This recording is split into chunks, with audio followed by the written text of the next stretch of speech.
My name's irrelevant, but for the story, let's say I'm Jake. I'm 31 years old, I live in Portland, Oregon, and up until 4 days ago, I was in what I thought was a solid 6-year relationship with a woman I'll call Melissa. We met in our mid-20s, moved in together after 2 years, and I genuinely thought we'd end up married with kids and the whole 9 yards. But then she gave me an ultimatum, and everything fell apart. Let me back up and give you the full context, because the ultimatum itself only makes sense if you understand what led to it. I'm a software engineer by day. I make good money, 6 figures, working for a tech company in Portland. It's a stable job, good benefits, reasonable hours. I'm not passionate about it, but it pays well and gives me the freedom to do what I actually care about, woodworking. I've been into woodworking since I was a kid. My grandfather was a carpenter, and I spent every summer at his house in rural Washington learning how to use tools, understand wood grain, build things with my hands. When he died, he left me all his tools, and I promised myself I'd keep the craft alive. In college, I didn't have space or time for woodworking. But when I got my first real job after graduation and moved into a house with a garage, I set up a workshop. Nothing fancy at first, just some basic tools and a workbench. I'd spend evenings and weekends out there, building furniture, doing small projects, teaching myself new techniques through YouTube videos and woodworking forums. When I met Melissa, I was upfront about the woodworking thing. On our second date, she asked me about my hobbies, and I told her I was really into woodworking. She thought it was cool. She said it was refreshing to meet a guy who built things with his hands instead of just playing video games all day. Her ex apparently had been a serious gamer. In the early years of our relationship, Melissa seemed supportive of my woodworking. She'd come out to the garage sometimes to watch me work. I built her a custom bookshelf for her apartment, and she loved it. I made her a jewelry box for her birthday, and she cried happy tears. She'd brag to her friends about her boyfriend who could make anything. The problem started about 3 years into our relationship, right around the time we moved in together. We bought a house together in a Portland suburb. It was a stretch financially, but we both had good jobs and figured we could handle it. The house had a detached 2-car garage, and I was ecstatic because it meant I could have a proper workshop. I spent weeks setting it up, pegboards for tools, a proper workbench, better lighting, dust collection system. I invested probably $10,000 into making it a functional workshop. Melissa seemed fine with it at first. But then I started noticing comments. "You're spending a lot of time out there," she'd say when I'd work in the garage after dinner. "It's pretty loud. Can you keep it down?" she'd ask on Saturday mornings when I'd start projects early. "We never do anything together anymore. You're always in the garage," she'd complain on Sunday afternoons. I tried to be accommodating. I set quiet hours where I wouldn't use power tools. I made sure to spend quality time with her date nights every Friday, Sunday morning brunches, watching TV together in the evenings. But I also needed my workshop time. It was my creative outlet, my stress relief, my connection to my grandfather. About 2 years ago, my woodworking started getting more serious. I'd been posting pictures of my projects on Instagram, just casually, and people started asking if I did commissions. At first, I said no, I had a full-time job, and woodworking was just a hobby.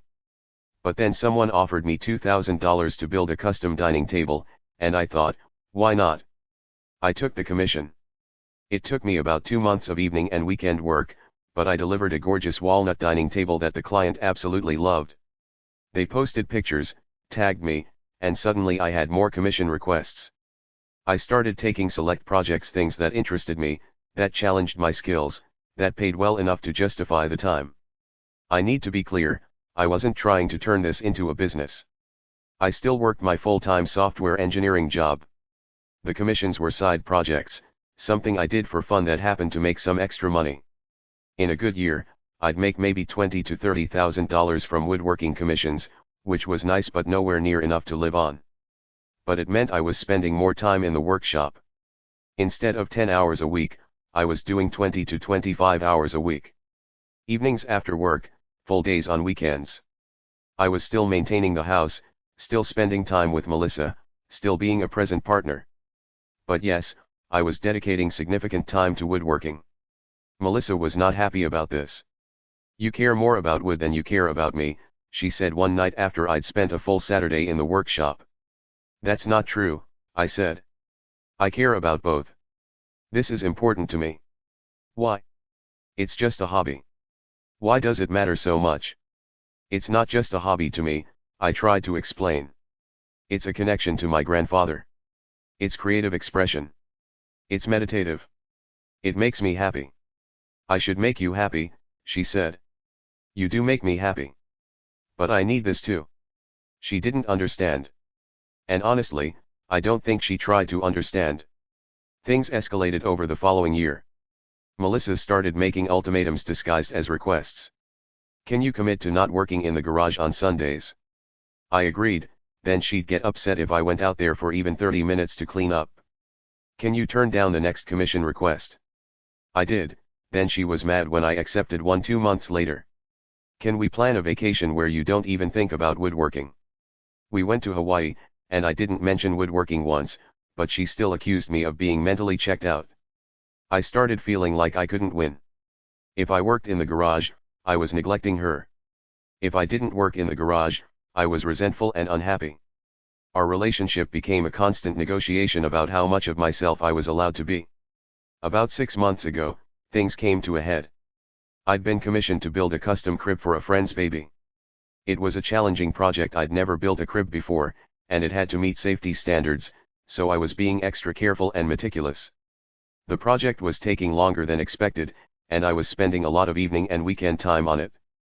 One Saturday, I'd been in the workshop since 8 in the morning.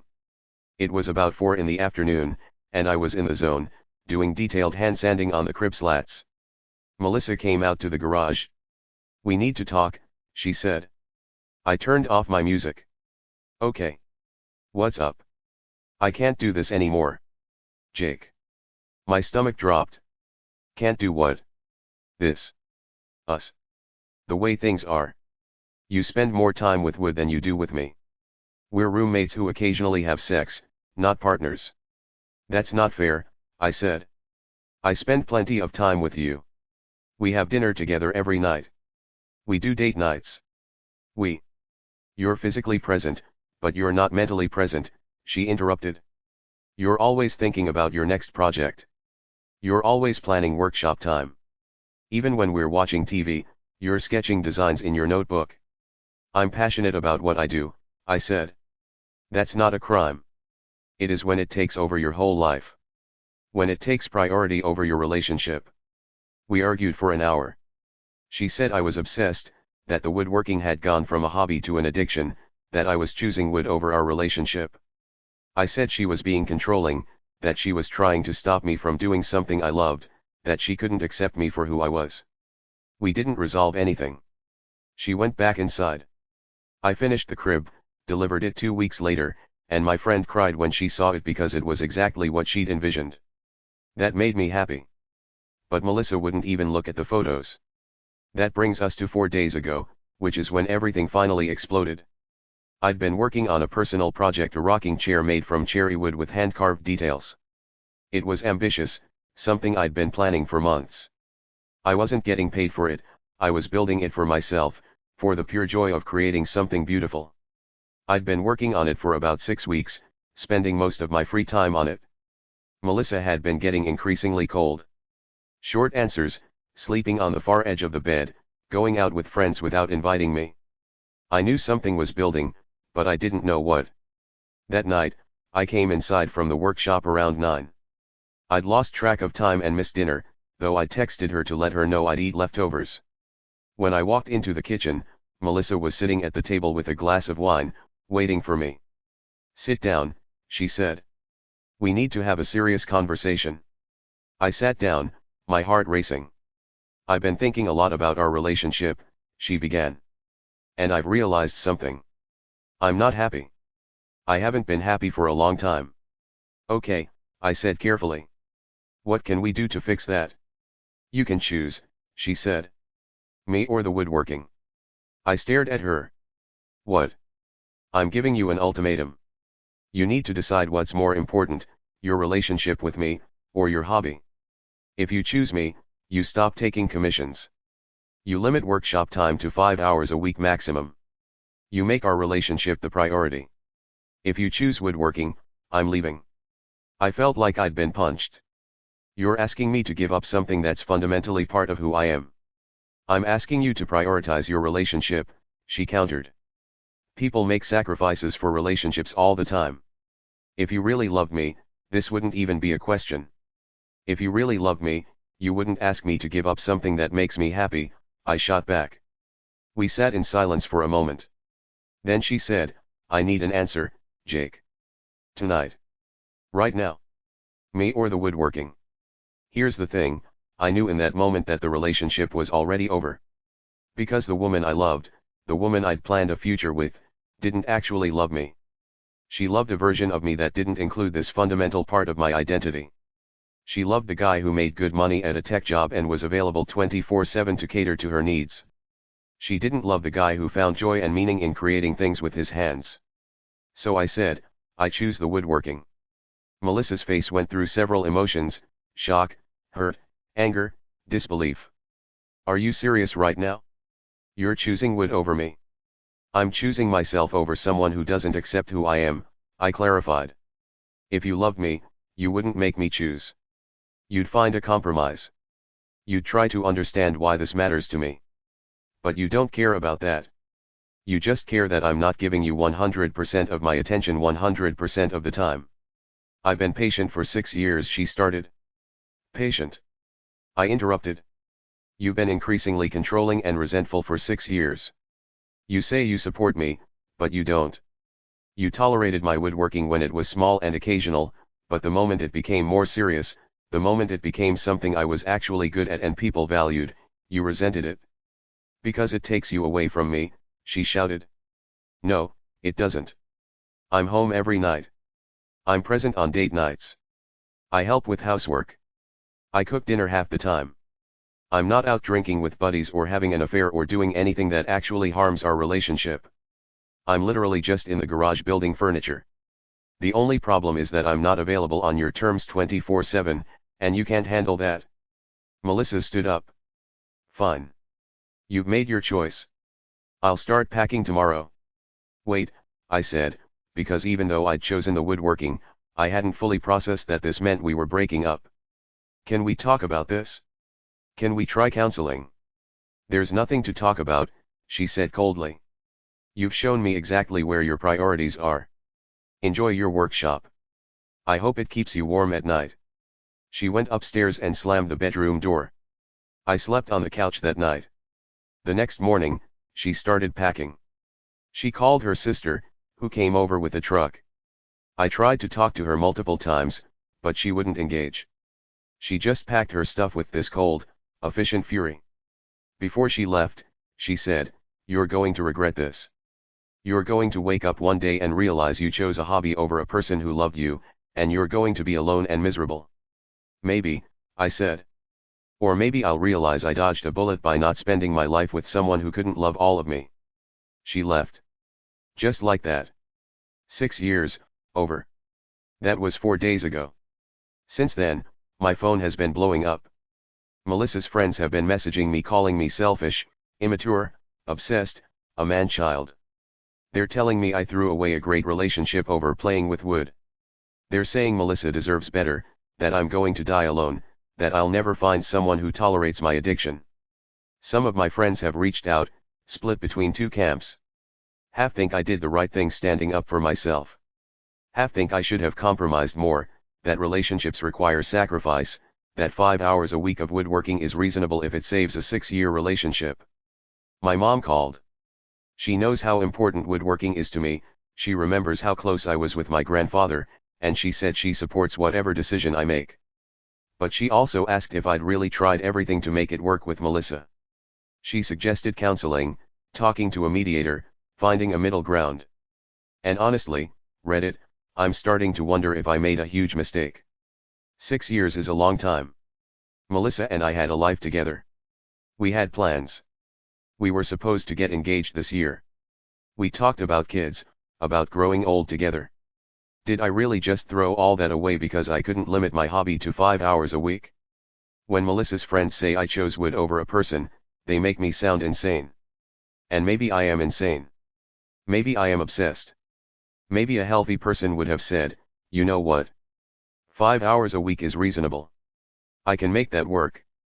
My relationship is more important than extra workshop time. But here's what keeps bothering me: if I'd agreed to her terms, it wouldn't have stopped there. I know Melissa. She's been escalating demands for 2 years. First it was don't work on Sundays. Then it was no loud tools after 8 p.m. Then it was turn down some commissions. If I'd agreed to 5 hours a week, next it would have been let's turn the workshop into a home gym, or we need to sell some of your tools to make room for my craft supplies, or you need to stop entirely so we can focus on starting a family. It was never going to be enough. Because the problem wasn't actually the time I spent woodworking.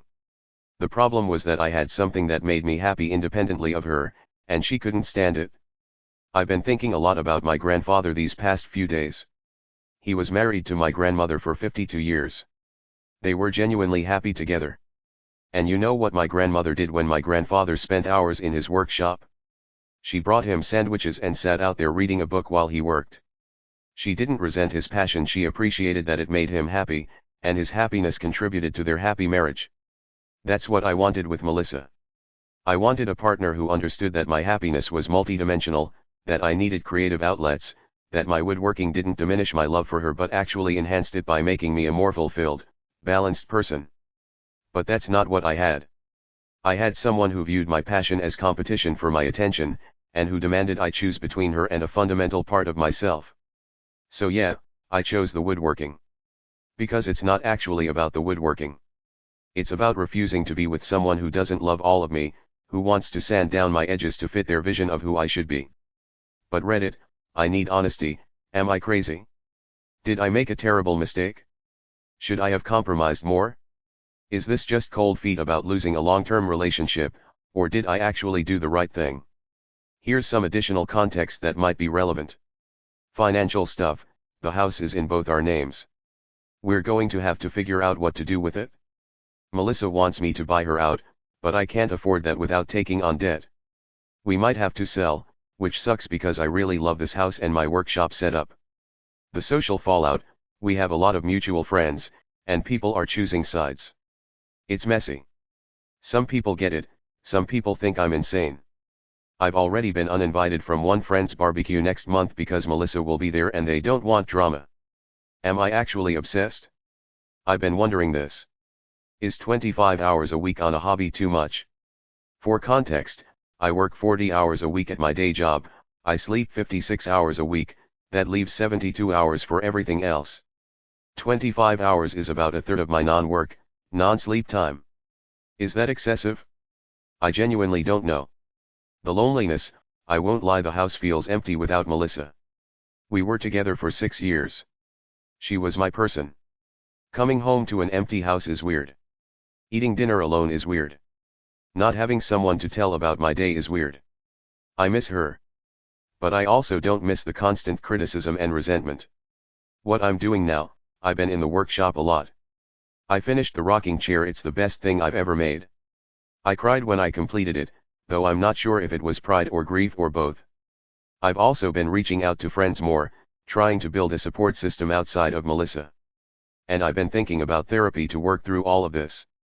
So, Reddit, please give it to me straight: did I choose correctly? Or am I going to regret this for the rest of my life? Am I the asshole for choosing my hobby over my girlfriend?